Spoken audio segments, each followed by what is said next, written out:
নতুন বাংলাদেশ তৈরির জন্য জুলাই গণ অভ্যুত্থানে 4 জন স্কাউট জীবন দিয়েছেন, যা বিশ্বের ইতিহাসে বিরল বলে জানিয়েছেন প্রধান উপদেষ্টা ডক্টর মোহাম্মদ ইউনূস।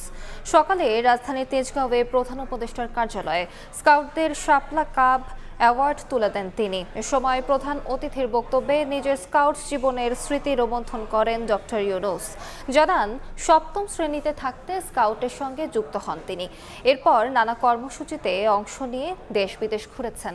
স্কাউট জীবনের স্মৃতিচারণ করতে গিয়ে বেশ আপ্লুত হয়ে পড়েন প্রধান উপদেষ্টা। এ সময় তিনি নতুন স্কাউটদের আরও বেশি মনোযোগী হওয়ার নির্দেশ দেন। পরে কাপ কার্নিভাল উদ্বোধন করেন ডক্টর ইউনূস।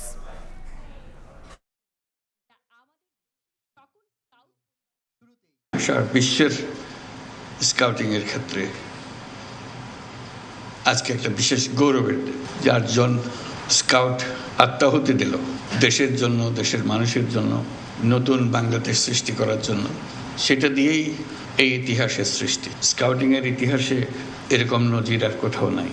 আমার কৈশোর এবং তারুণ্য কেটেছে স্কাউটিং দিয়ে। ক্লাস 7 থেকেই শুরু আমার এই যাত্রা, আর থামেনি।